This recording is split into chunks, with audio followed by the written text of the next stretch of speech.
Tuan minta mana yang tak ada keuzuran tu rapat ke depan sikit boleh tak?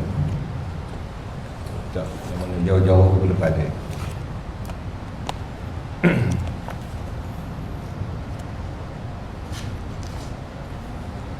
Tak rapat.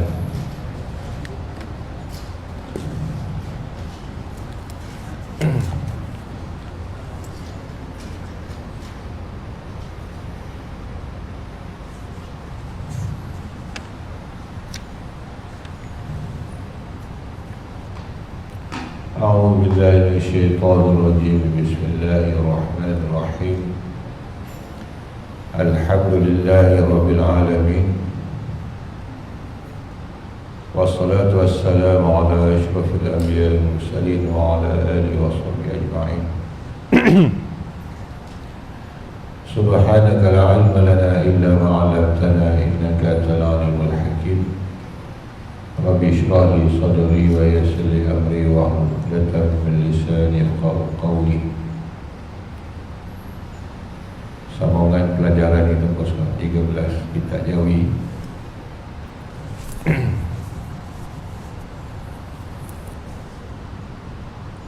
Bersugi atau dia terjemah situ menggosok gigi. Baik, bersugi itu bahasa Melayu lama. Dalam bahasa Arab dikenali sebagai siwak.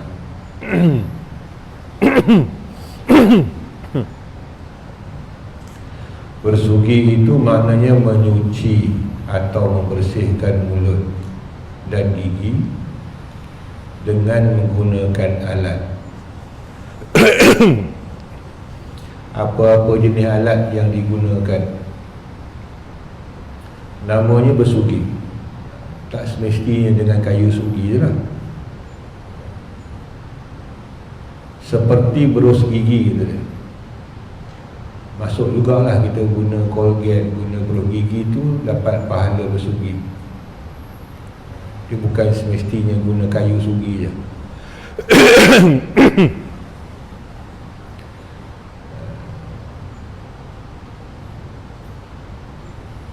Dan manggar kelapa, apa tu, bunga mangga, ke bunga mangga lah, bunga kelapa tu dia punya macam batang di buah kelapa tu, ni manggar kelapa tu, kerat ni batang tu, ditonyok gigi tu, termasuk siwak. Sabut pun masuk, dikatakan itu alat bersugi. Kayu arak tu lah kayu sugi yang dijual tuan beli tu balik Mekah, Belambang, itu kayu arak dan sebagainya. Dalam banyak-banyak alat yang digunakan tadi, maka kayu arak itu afdal. Segi sunat, semua hasil sunat. Pakai berus gigi sunat, pakai kain borok pun sunat ya. Yang tak sunat pakai jari ya. Sebab jari tidak menanggalkan. Syarat yang katakan alat bersugi itu, dia boleh menanggalkan kotoran pada gigi itu. Kalau guna jari tak mahu ya. Dia melekat lagi. Kain borok boleh, tisu pun boleh. Jangan telan tisu tu dah lah. Tapi afdalnya apa? Kayu arak. Kayu arak tu afdal. Bawah pada kayu arak, kayu zaitun. Dua-dua tak ada. Kayu arak tu Belambang lah, kayu zaitun tak ada kita. Lepas tu barulah bubuhlah sabut ke apa, bunga manggar ke apa, ke pokok manggar kelapa ke, sabut ke, tak kira lah, terus gigi ke, itu rotor gitu. Apa hukum bersugi? Hukumnya sunat pada tiap-tiap hal. Apa maksud tiap-tiap hal? Tiap-tiap ketika. Adalah ketika-ketikanya. Lebih lagi kuat.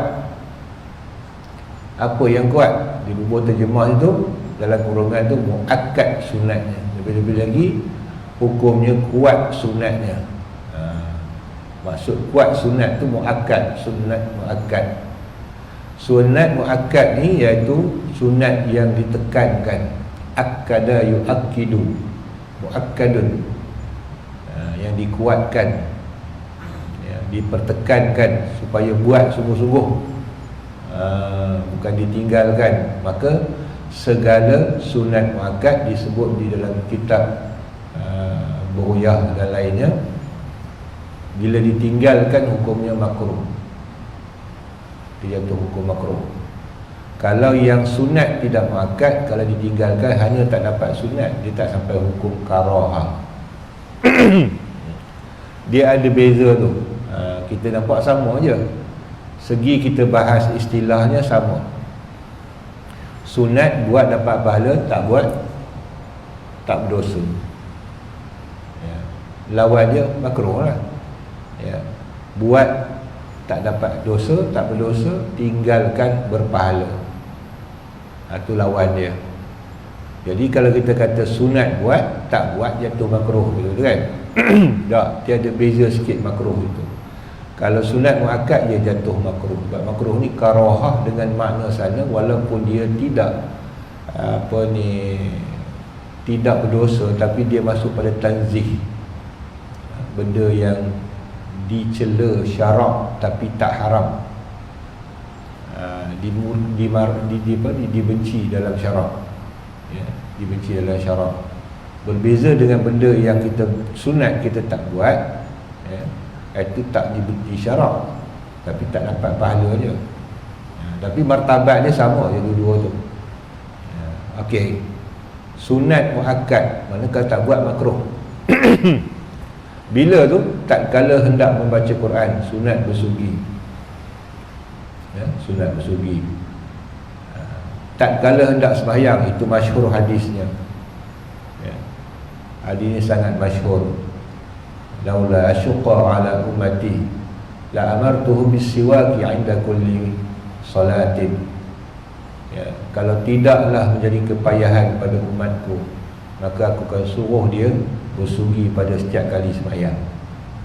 Itu yang beramal dia, setiap kali dia berdiri nak sembahyang dia bersugi. Ada kalau orang fiqh dia bahas lagi tu, termasuk dia katakan bersugi ketika kita nak sembahyang tu, kita sunat bersugi sebelum wuduk. Jadi kalau kita wuduk kita bersugi dah, maka tak perlu lagi dah kita bersugi ketika nak sembahyang. Jadi sebab tu alim ulama dulu dia tak beramal bersugi di atas tikar sembahyang. Jarang kita jumpa tok-tok kiai, pak-pak kiai, tok guru alim ulama yang dibawa kayu sugi, dia sugi dia tengah sembahyang. Orang sekarang dia begitu. Sebab apa? Dia dah amalkan dalam wuduk. Ketika wuduk tu kita dah sugi dah dengan niat sugi, kerana dia termasuk dalam kaedah ketika nak sembahyang. Inda kulli solah, inda kulli solah tu bukan inda qa'imis solah. Dia nak pergi sembahyang. Jadi kita berwuduk untuk apa? Untuk sembahyang, sugi masa tu. Dapatlah hasil pahalanya. Habis yang duk sugi nak sembahyang boleh juga, tapi janganlah sampai orang geli tengok kayu sugi pun tak basuh. Dia sugi-sugi kan, tu lekat tek gigi dekat kayu sugi tu pun dalam poket, sembahyang pula. Elok. Jadi sebab itulah orang dulu dia jaga benda tu. Jadi kadang-kadang kita beramal dengan sesuatu tu yang kita tak pasti, kita rasakan kita amal lebih betul pada orang lain. Boleh je, tapi jagalah adabnya, caranya. Okey, tu ketika nak sembahyang sangat dituntut. Tak kala berubah bahu mulut, bau dia lama bau. Kalau bahasa petani pun bau, dia dengung kat hidung. Bau mulut berubah. Berubah kan sebab apa? Sebab bangun tidur ke, sebab tak cakap ke, berubah. Sebab tak makan pun berubah. Ni macam kita puasa ni berbau mulut. Okey. Tak kala baru bangun dari tidur tu sunat sugi. Dan tak kala gigi jadi kuning Iaitu sangat-sangat dituntut supaya hilang kuning. Orang geli tengok kuning gigi tu. Tambah pula orang Arab Mesir suka minum teh, suka syai, ya, karat gigi dia bukan dengan kuning, berkarat. Itu sebab kita kata hukum syarak ni turun pada orang Arab, kerana membetulkan keadaan hidup mereka tu, yang dia banyak, kita kata remeh, cincai, kita kata cincai banyak, kebersihan apa. Maka datang Islam tu menyempurnakan cara kehidupan mereka, sosial mereka. Nabi pula contoh yang sangat bersih, cantik. Okey, tak kala hendak tidur. Nak tidur pun sunat bersugi. Kalau ikut dalam sains dia suruh 2 kali je, pagi dengan malam nak tidur. Doktor ni pula dia makin kajian makin lama makin ni, dia marah dia bersugi banyak-banyak ataupun gosok gigi banyak, dia kata nipis gigi tu.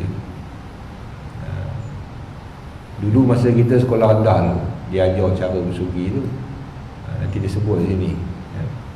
Okey, tak kala hendak mengambil air semayang, sunat juga. Tak kala hendak membaca hadis, walaupun hadis, kerana menghormati ilmu.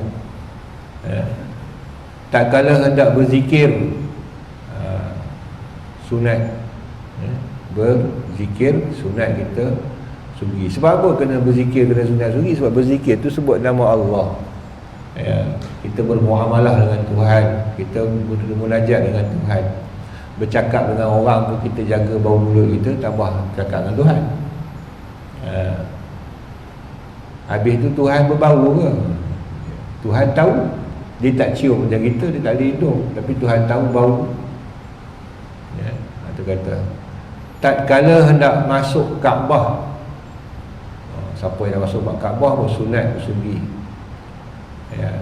Tak kala hendak masuk ke rumah selepas berjalan. Mana kalau masuk masjid pun sunat lah, kias ke situ, ya. Tak sebut sini, ya, mana masuk Kaabah sunat kita bersugi, masuk masjid pun sunat. Sebab masuk ke rumah pun sunat sugi, supaya balik kita tak ada bau busuk, bini cabut lari bau busuk. Kita duk kata bau bini, bau bawang putih lah, bau apa lah. Yang laki tu bau cerun, tak apa pula, ya. Dia kadang-kadang tu keadilan kat situ, dia supaya jaga ya. Diri Islam ni dia suruh jaga semua tuan, bukan satu pihak je. Lelaki kena jaga kebersihan dia, akhlak budi pekerti dia, isteri pun begitu. Jangan salah seorang, ya. Dia suruh bini jaga elok, teratur, kemas, lawa, cantik, dia sedekih, ya. Sama lah juga. Okey, masuk masjid lagi lah tuntut, sebab Nabi larang orang masuk masjid makan bawang, ya. Orang makan bawang putih, makan bawang mentah. Bawang tu masuk bawang mentah, bukan bawang masak, goreng. Goreng tu dia wangi, yang mentah tu dia bau busuk, ya. Belacan dia tak bau busuk mula, dia busuk belacan je. Dia makruh makan, tapi tak makruh bau mulut tu. Apa lagi? Makan petai lah, ya. Makan petai, saya cerut, tu busuk mulut, ya. Itu dilarang masuk dalam masjid kerana menyakiti orang lain. Okey, tak kala hendak bersetubuh, tu lagi dituntut lah. Tak lalu kawan tu, mulut bau longkang tu, istilah orang Arab. Tak kala perut lapar atau dahaga, ni bagi yang tak puasa lah. Puasa ada hukum dia sendiri. Tak kala hendak mati, nak mati, nak sugi macam mana Ustaz? Nak mati, ya.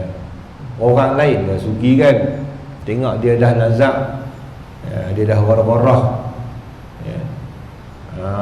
Dah cok-cak lah, ya. Tapi lambat lagi nak tumpah je, ya. Ambil kayu sugi kan, apa tu, bagi cepat mati. Senang Ustaz bagi cepat mati, jolok tengkuk, lepas dia kongkong mati dia, ya. Sugi tu nak bagi mudah jalan mati dia. Kita masa nak mati, orang-orang tu kelang kabut dah, tak ingat sugi pun tak ingat, baca Yasin pun tak ingat, meraung. Ya. Habis-habis teringat ni suruh dia mengucap tu je kalau teringat. Ya. Kalau tak teringat juga kelang kabutnya, habis gitu je. Dia sunat ketika tu bersugi, betul lafazkan talqin kat telinga dia, supaya mati dia keluar roh dia dalam keadaan menyebut la ilaha illallah. Menurut cerita ini qil. Qil ni tak semesti datang dengan hadis, ya, betul ya. Orang sekarang ni semua nak dalil hadis. Dia kira masuk mana khasiat. Khasiat tongkat Ali, tak payah hadis, dah khasiat kan. Orang tengok orang dengan tajarrubah, dengan dia try selalu, dia tahulah apa kekuatan yang ada. Orang makan tongkat Ali ke, makan apa macam-macam lah, ubat-ubat kuat apa benda tak kira lah sekarang ni. Atuk, begitu jugalah cerita orang siapa sunat sugi, ya, kerana memudahkan keluar roh. Dia masuk pada wa ta'awanu 'alal birri wat taqwa wa la ta'awanu 'alal ismi wal 'udwan. Dalil pada ayat tu dia masuk pada perkara yang besar dalam Islam, ya, kaedah wa ta'awanu 'alal birri wat taqwa wa la ta'awanu 'alal ismi wal 'udwan. Bertolong-tolong kamu alal birri, atas kebaikan, dan jangan kamu bertolongan atas buat jahat. Maka kaedah tu besar. Dalam banyak perkara yang kita buat dihukumkan dengan sunat, sedangkan tak ada dalil yang khusus daripada Quran dan hadis, ya, dihukum sunat oleh ulama adalah atas dasar ta'awun balik. Kita hari ini ta'awun tu popular lah, betul. Ta'awun tu masuk dalam istilah politik. Dia bukan istilah politik, tapi dia masuk dalam istilah politik. Sebenarnya istilah apa tu? Dia istilah syarak. Wa ta'awanu 'alal birri wat taqwa wa la ta'awanu 'alal itsmi wal 'udwan. Semua kaedah apa yang kita boleh membantu kepada kebaikan, itu dapat pahala. Sunat. Bila dapat pahala, apa hukum dia? Sunat lah. Sebab tu ulama kata sunat. Tapi geng Wahabi kata mana dalil, mana dalil, mana dalil. Dia tak tahu, dia tak ada dalil, dia tak boleh hukum. Ya. Hukum ni datang atas dasar kaedah, bukan, bukan datang daripada dalil sahaja. Dalil tu asas tonggak dia. Maka daripada dalil tu diperkembangkan, jadikan kaedah tu yang menyusun semula. Macam mana nak menghukumkan benda yang tak nampak dalam Quran hadis, kaedah lah. Jadi sebab tu bila ulama hukum tak ada hadis pun, kata dia ada dalam kaedah. Orang dah susun kaedah dia dah, qawaidul fiqhiyah. Jadi antaranya ni lah, mana dalil kata Nabi suruh sugi apa semua, tak ada, ya. Tapi dikatakan lah, ada ulama dengan pengamatan diri dia kata dengan bersugi tu senang keluar roh. Maka tersusunlah dalam bab bersugi, afdal bersugi atau kelebihan orang bersugi. Antaranya memang disebut senang keluar roh, mata cerah, cepat hadam makanan dalam perut. Itu ambil pada hadis ke? Tak, dia ambil banyaknya daripada pengamatan. Baik. Maka benda kita dapat pahala tu sebab bersugi tu ke tak? Sebab kita tolong bagi dia senang keluar roh. Mudah-mudahan, itu harapan, ya. Dia tak mau nak mati juga sugi sampai 3 batang 4 batang ke sugi habis, tak mati-mati juga. Tu memang ajal dia lambat lagi lah. Itu bukan kerja kita, kerja Allah Ta'ala. Baik.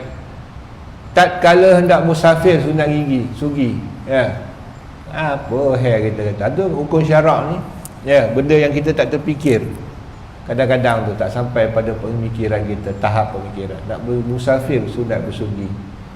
Apa sangkut paut musafir dengan bersugi? Usah kata musafir nak berperang pun orang bersugi, ya. Dia adalah kelebihan situ.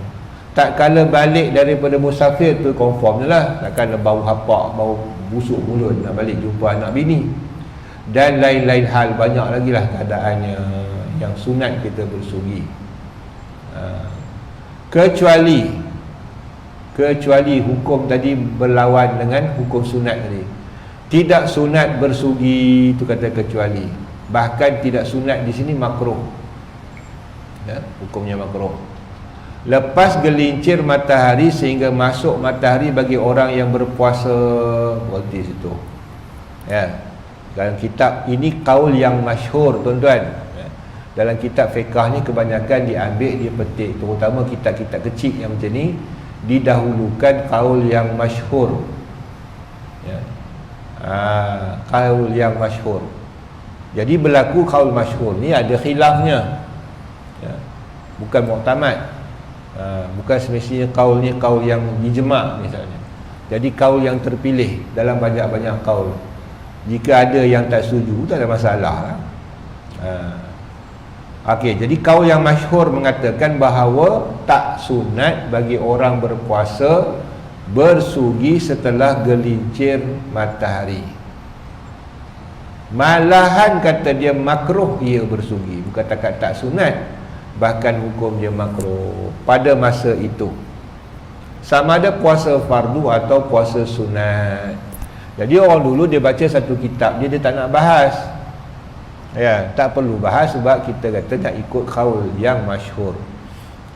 Jadi siapa yang nak amal, amalkanlah. Ya. Mari dengan ulama-ulama mutakhir ini, dia suka bahas, dia suka bincangkan masalah tu. Dia tengok logik kadang-kadang. Ya ke dia kata? Tak ke kalau tak gosok gigi bulan puasa-puasa ni busuk mulut, jadi orang tak lalu. Udahlah orang kata orang Islam ni pengotor, kata dia. Baik. Dia berbeza tu. Kalau kita tengok logiknya logik, tuan. Tapi itulah bila orang dia tengok pada kadang itu. Ni yang cakap ni orang-orang hebat lah ni. Yang saya bawa cerita ni. Pernah dia condemn, dia komplain. Sebab tu dia perdi, sebenarnya dia pernah perdi mazhab Syafi'i. Dalam banyak-banyak mazhab Syafi'i yang kata makruh bersugi bila puasa setelah gelincir matahari. Okey. Asasnya tuan-tuan, kerana dia pegang dengan hadis. Tu puak ni, ya, senang kita sebutlah kan, puak-puak yang ada aliran sedikit kepada Wahabi ni. Kalau kita takwil hadis, dia kata tak boleh, kena ikut hadis betul. Tak boleh dia kata. Ni fuqaha ni tak betul. Mana boleh takwil hadis? Takwil tu tak faham kan? Kita tafsirkan hadis tu bukan dengan makna zahirnya. Kita ambil pada mafhum hadis tu dan makna hadis tu, bukan ambil terjemahan ataupun hukum hadis secara zahir. Dia tak boleh, mesti hukum dengan hadis dan Quran. Siapa tak hukum dengan hadis Quran tak tepat. Perkataan ulama tak betul. Dia mesti berlaku salah, tapi Quran dan hadis tak salah. Tapi bila kita kata, kami kata, mazhab kami kata makruh bersugi bagi orang puasa, ya, dalil dia yang ni, ya. La khulufu fammi as-saimi atibu 'indallahi min rihil miski. Dalil ni lah. Dia kata, ya, busuknya mulut orang yang berpuasa tu lebih wangi di sisi Tuhan, di sisi Allah, ya, daripada bau miski, iaitu bau kasturi. Ini maknanya mazhab kita ada ketika dia ambil zahir hadis. Ni zahirnya. Jadi bila kita kata orang tu dia benci bau mulut dia busuk, dia gosok gigi dia, makruh lah. Sebab busuk tu tidak mendatangkan buruk pada sisi Allah, ya, dan dia bukan kotoran. Jadi kita pegang hadis ni zahir. Mari puak ni tadi, dia kata bukan maksud hadis tu gitu, kata dia. Dia takwil. Berlaku orang Wahabi takwil, tuan-tuan. Dia tafsirkan hadis tu, dia tak setuju. Dia tak setuju yang ni, dia kata. Kami tak setuju. Ini bukan maksud Allah Ta'ala tu cium bau wangi busuk mulut orang tak puasa tu. Ini cerita anggaran kepada kiasan kepada bahawasanya bagusnya berpuasa tu, walaupun mulut dia busuk, ya, di sisi Allah Ta'ala dia dianggap wangi, bukan di sisi orang. Jadi bukan bererti makna sana makruh sugi, tak sebut sugi pun situ, kata dia. Ya. Nampak? Kalau dia tak setuju, dia akan takwil hadis tu, ya. Ini perangai mereka. Baik. Kenapa fuqaha kata gitu? Sebab kalau kita tak puasa, kita makan. Dengan makan tu melekat celah gigi kita daripada makanan, jadi tak gigi lah apa bagainya, maka makanan tu akan jadi basi sebenarnya, busuk ya, dalam mulut kita tu. Kalau tambah pula gigi kita jarang, berlubang dan sebagainya, dia akan lekat celah gigi tu, dia akan busukkan mulut. Maka sebab tu sunat kita bersugi ya, busuk tu kerana makanan, kotoran, dan dia akan bawa penyakit, bakteria dan sebagainya ya, sebab tu disunat bersugi. Sedangkan kita ni yang puasa sekarang, kebetulan kita puasa ya, busuk mulut kita bukan kerana tarik gigi, bukan sebab makan, bukan sebab kotoran, bukan sebab kotor. Busuk tu kerana perut kita tak isi makanan. Dia datang bukan daripada celah gigi kita yang busuk, kan tak, dalam perut kita tu. Perut kita ni dia tak masuk makanan, dia punya yang dah jadi baja tu, dia naik pernafasan kita tu, dia naik ke atas, macam kita sendawa bau doyan kan gitu.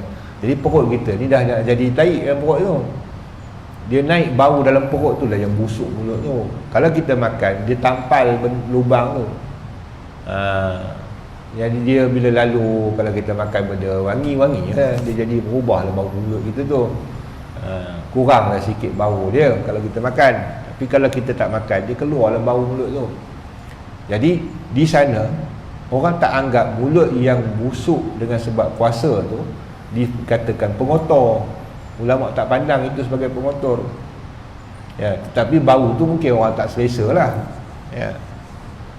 Tapi dah masing-masing puasa, dia tak akan berbau lah ya. Jadi maka ulama ambil pada hadis tadi ya, kenapa dihukumkan sebagai makruh ya, kerana orang nak hilangkan fadilat bau mulut ni, satu. Yang kedua kerana ya, takut dianggap tidak selesa berpuasa. Dengan bersugi tu tadi ni, dia nak buang bau mulut dia, sebab dia tak selesa puasa berbau mulut. Jadi dia jadi merungsingkan untuk diri dia orang yang berpuasa tadi. Dia tak mahu lah tu ya, walaupun busuk mulut kamu tu, kamu jangan rasa tak selesa, ataupun orang lain menghina ya, apa ni busuk mulut, puasa buat apa busuk mulut kamu tu ya, walaupun orang hina, di segi Allah Ta'ala tak, supaya meredakan ketidakselesaan orang yang berpuasa bau mulut dia.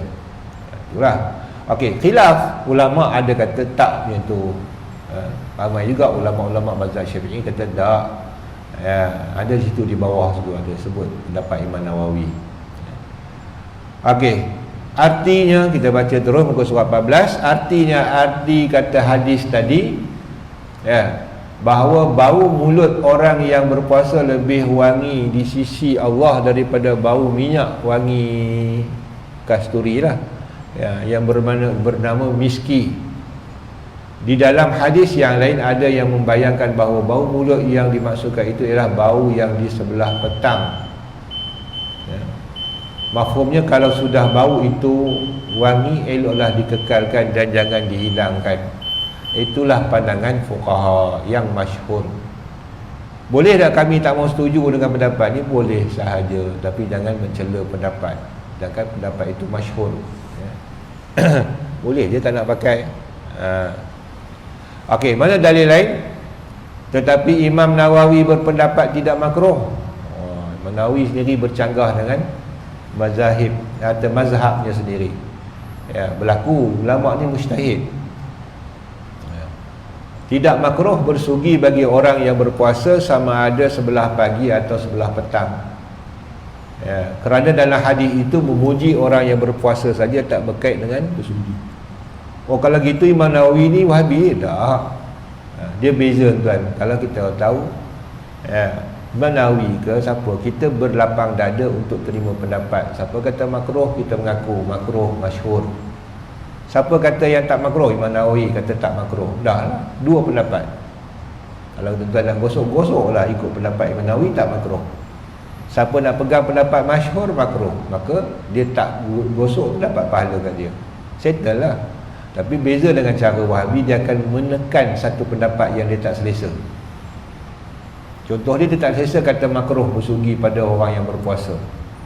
Dia akan hentamlah pendapat tu. Pendapat ni tak betul lah, pendapat ni memburukkan nama Islam lah, pendapat ni ada pula mulut manusia jadi busuk dengan sebab puasa. Ya, biarkan mulut kita ni kotor, kata dia. Dia lain, dia tak terima satu pendapat, dia akan terpelah. Kemudian dia sokonglah pendapat Imam Nawawi ni. Dia sokong pendapat. Ya, ni pendapat kita kata sebenarnya tak ada berkaitan pun dengan makruh kat sana, kata dia. Itu cara Wahabi. Cara kita dah, kita berlapang dada, tak apa. Siapa nak pegang pada masyhur silakan. Ya, itu kaul yang masyhur.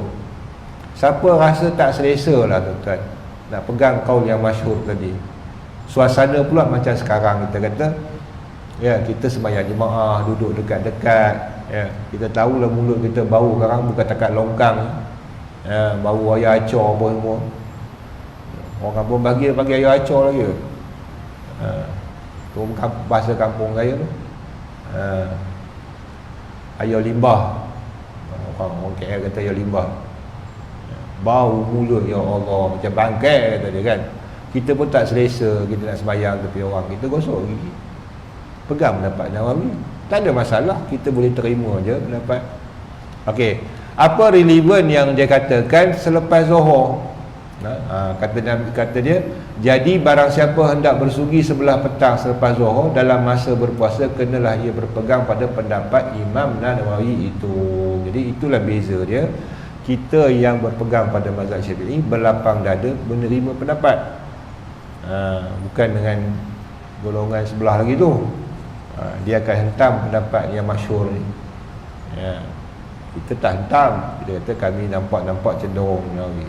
Baik, di sana disebut selepas Zuhur. Sebelum Zuhur, ni sekarang tak makruh tuan-tuan, gosok lah sampai nak patah gigi pun, ya, nak pecah-pecah gusi pun tak makruh. Selagi tak gelincir matahari tak makruh.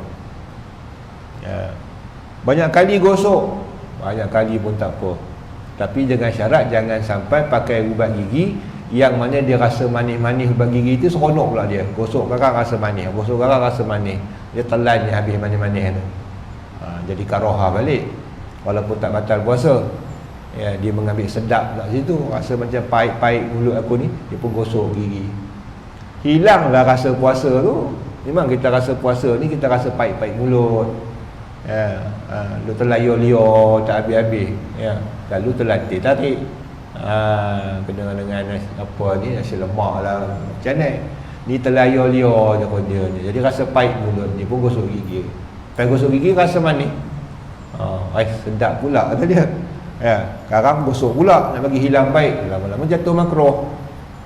Ya, tapi sekadar kita kata gosok gigi tu tak makruh sebelum Zuhur pada pendapat yang masyhur.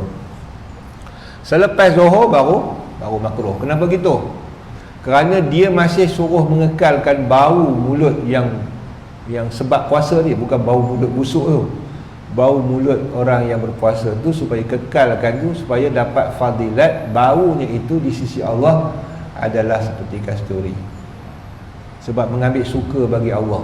Tu faham orang yang ambil pada makna rohaninya, ya, ilmu yang lebih dekat kepada rohani. Dia macam tu. Apa yang Tuhan suka? Okey, Tuhan suka kita buat benda-benda sunat.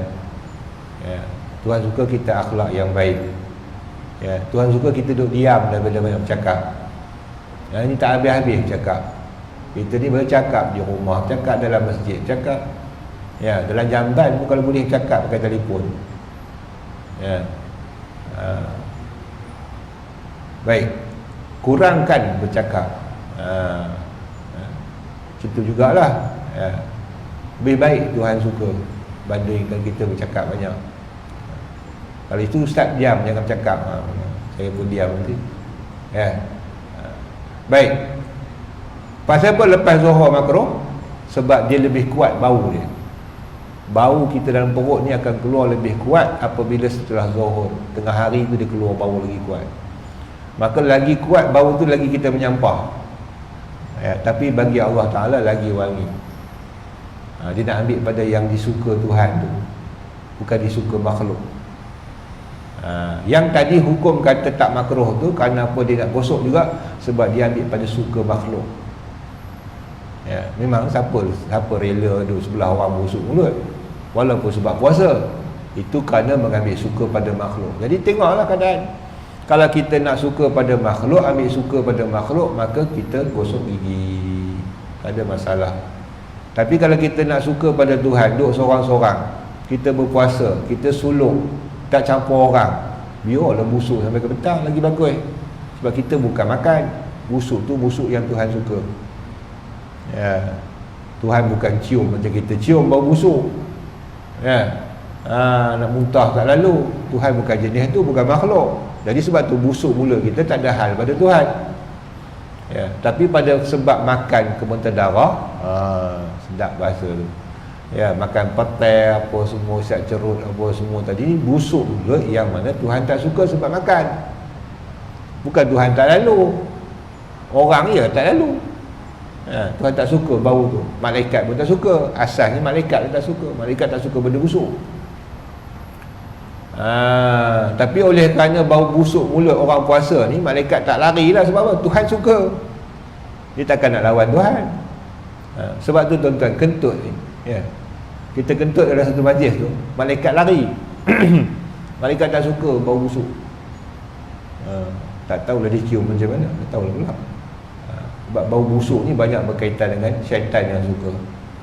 Sebab tu syaitan suka duduk kat tandas. Bau busuk, dia suka busuk. Okey, habis panjang cerita situ. Sunat bersugi itu dengan tangan kanan, dengan tangan kiri. Tangan kanan, mana pegang berus gigi pun tangan kanan, sunat, dapat pahala. Macam mana minum, pegang tangan kanan. Makan tangan kanan, maka bersugi tangan kanan. Tangan kiri ni basuh bonggong dengan basuh kemaluan. Ya, pegang kemaluan tangan kiri dengan tangan kanan. Kata arwah orang tua saya dulu, jangan pegang kemaluan dengan tangan kanan, kata dia, makruh. Ya, tangan kanan tu kuat, kau pegang terletak kan terputus, kata dia. Bukan pasal itu, dia kata. Tangan kanan ni tangan mulia, tangan kiri tu tangan hina. Sebab tu orang dulu kalau cedok lauk pun tangan kanan. Orang sekarang dia rasa geni, dia cedok tangan kiri, dia tak ada tangan kiri, dia basuh bonggong, lagi geni. Kalau dibayangkan tangan kiri tu buat apa, tangan kiri basuh bonggong, tangan tu dia cedok lauk. Dia kata geli lah, geni. Tu orang kira geni, memang geni. Kira hukum. Nabi makan setalam dengan sahabat, kongsi. Ya, tak ada geni pun. Ya, tambah lagi bekas tangan apa, pegang sudu, tak ada geni. Geni tu adat kita lah. Tapi dia pegang tangan kiri tak geni. Ya, tangan basuh berak tu, dia bayang tangan kamu pegang basuh berak, lagi geli. Tapi dia tak terbayang yang tu. Dia terbayang tak berlemuh kat tangan je. Ya, berlemuh di tangan tu bukan najis. Su'ul mu'min shifa'un. Ya. Apa ni, sisa daripada makan orang mukmin itu bawa apa, ubat, jadi ubat. Lepas tu sahabat dia makan setalam dengan sahabat, sama sahabat. Kenapa? Ada syifa di sana. Kita tak tahu, kita ikut adat je lah. Okey, tangan kanan, mulakan sebelah kanan ni, mulut ni di sini, disugikan kepada langit, naik ke langit mulut, perlahan digosokkan atas gusi, kerusi dia, adras kerusi tu, ke gaham gigi dan lidah. Jadi tarik dari kanan sampai ke kiri, dari kiri masuk ke langit, langit tu tarik ke lidah, sampai ke gusi lah. Dia sekali je, sebab dia banyak kali buat. Disuruh kerap bersugi, maka dia lalu sekali je. Siapa nak fasih lidah kena bersugi. Ya, ini baca Quran korkak macam apa tu, tak bersugi lidah. Ya, tak fasih. Orang yang fasih bersebut otaknya tajam, kata ulama. Sebab Imam Syafi'i rahimahullah ta'ala Dia ingatan dia kuat. Sangat kuat. Dan dia fasih. Antara orang Arab zaman tu dia paling fasih. Nabi SAW orang Arab yang paling fasih dalam dunia, Nabi. Sebab tu Nabi ingatannya kuat. Satu lagi lidah. Lidah pendek ni akil pendek, kata orang Arab. Kata tip orang Arab lah. Sebab dia tengok macam mana? Dia tengok tajarubah lah. Siapa orang alim zaman tu? Dia tengok lidah dia. Tengok orang alim, tengok lidah dia. Maka dia kata kebanyakan orang alim ni lidah dia panjang. Siapa dia? Imam Nawawi. Imam Syafi'i. Imam Syafi'i diriwayatkan dalam kitab Manaqib Syafi'iyah. Manaqib Syafi'i, kata Imam Bayhaqi, Imam Syafi'i ni kalau dia jelan lidah tu sampai ke dagu. Kalau dia jelan lidah tu sampai ke dagu. Kita sampai kat sini je. Sebab tu otak kita singkat. Lupa, cepat lupa. Baca hadis malam lupa dah hari ni. Tempat baca pun lupa dah. Mana dah. Tak apa, saya tak tanda lah nanti. Saya ingat ni kita baca kat kamu bahagia sini. Pergi mari sebulan pula datang. Hampir lupa pula. Kita tak macam mana Imam Syafi'i. Lidah nak fasih, banyak bersugi. InsyaAllah fasih. Otaknya tajam, ingatannya kuat. Sebab tu disunatkan bagi orang yang hafaz Quran ni dia perbekalkan kayu sugi dengan kismis, bagi tajam akal. Dengan apa tu, luban zakar, getah yang dikonyah oleh orang Arab, kemian serani. Orang Melayu panggil kemian serani. Supaya otak dia tajam, ingatan dia kuat.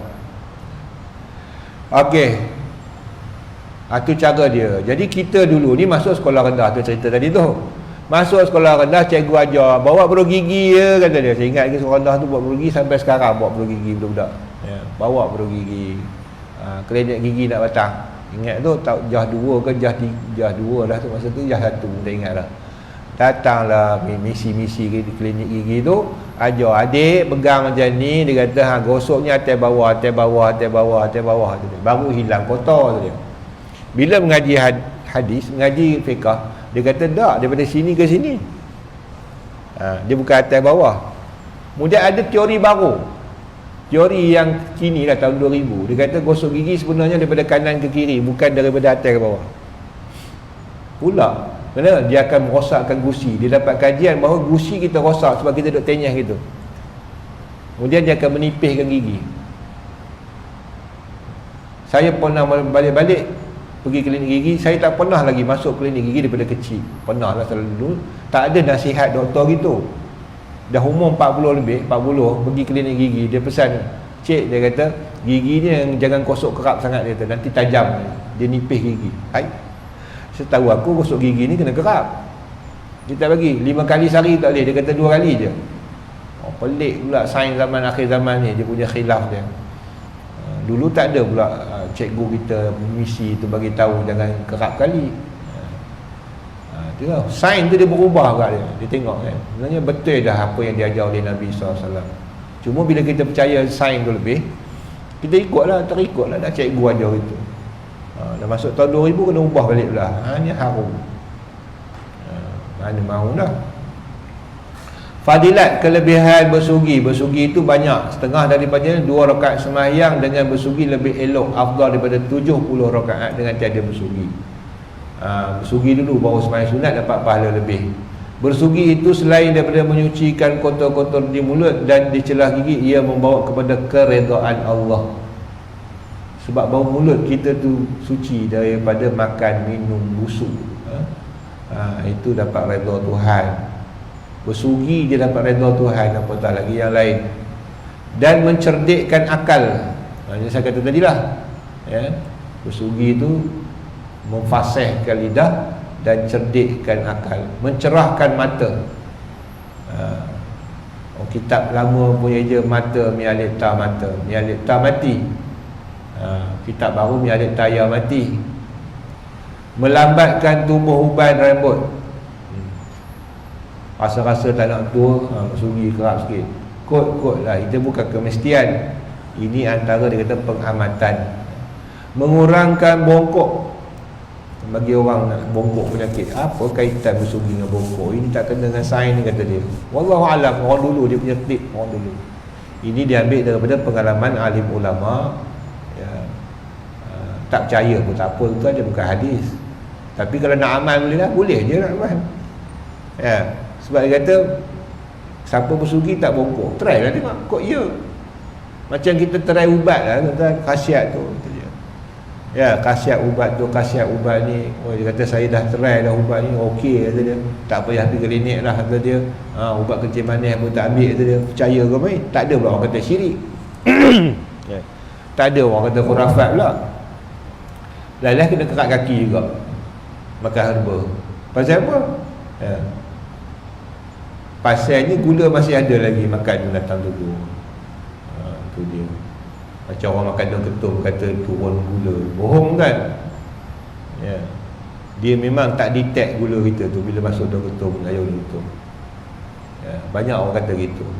Bila test gula turun. Tapi kandungan gula ada dalam darah. Dia tak boleh dibaca sebab daun ketum. Banyakkan orang kata gitu. Akhirnya orang minum daun ketum ni banyak yang rosak buah pinggang, kerat kaki. Ya, dia tinggalkan ubat hospital. Ya. Dia tak tahu, dia tak sedar gula tu makan dalam badan dia. Bila test tak ada, betul. Itu kajian ke tu? Bukanlah fakta, tapi kajian orang yang tengok. Pasal banyak dah. Dia berhenti ubat hospital, dia makan air betul. Dia kata boleh turunkan kencing manis. Mungkinlah seketika boleh. Bila dah kencing manis tu terlalu tinggi, minum air ketum tu dia boleh turun mendadak. Tapi tak boleh amalkan. Ya, kalau boleh amalkan, orang dah amal lama dah benda tu, dia mungkin bawa mudarat. Benda yang macam tu dia mendadak turun dah. Lepas tu dia tak boleh pakai dah. Ya. Allah yang rahmat orang tua saya dulu kencing manis. Saya tahulah. Kita tahu aku serontun, aku cerita ataupun daun cerita pahit berdengung. Ya. Batang wali orang pakai. Sekarang dah nak cari pokok dia pun tak ada dah. Itu amalan orang tua saya, tapi dia tak minum hari-hari.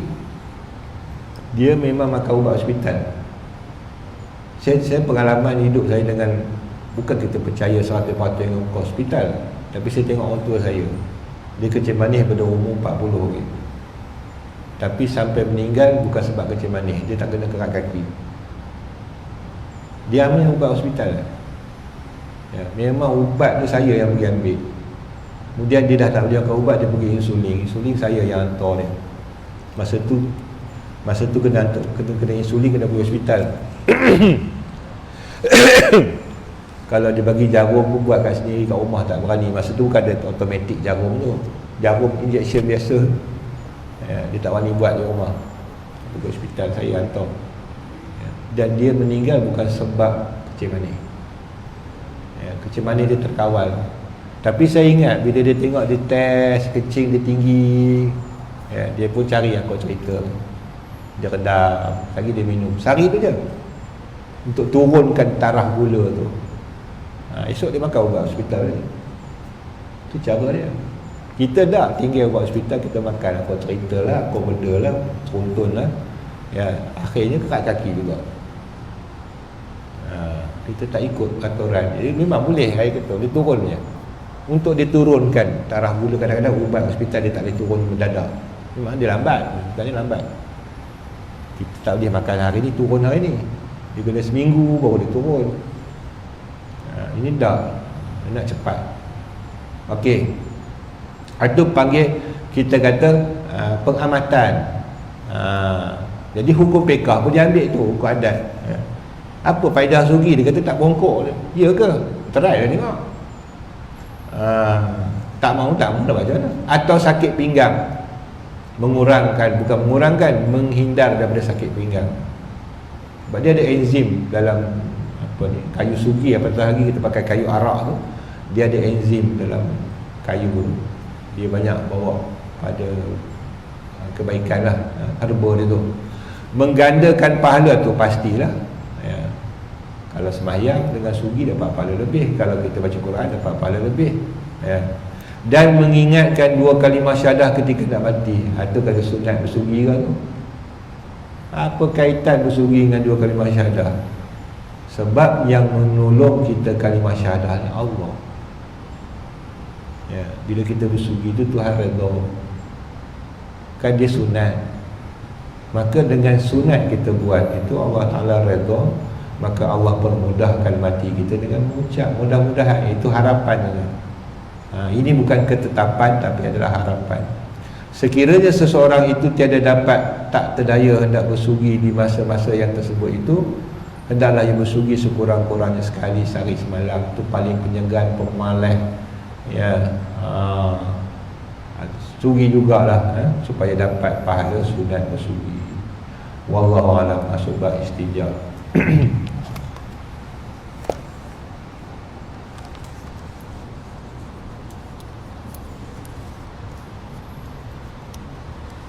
A'udzu billahi minasyaitonir rajim. Bismillahirrahmanirrahim. Alhamdulillahirabbil alamin wassalatu wassalamu ala asyrafil anbiya'i wal mursalin wa ala alihi washabbihi ajma'in. Allahumma iftah 'alaina al-'arifin, Allahumma iftah 'alaina al-'arifin, Allahumma iftah 'alaina al-'arifin. Allah nawwir qulubana bi hidayah wa nawwir arda bi nurika wa tabadda bi rahmatika ya rahim. Alhamdulillah.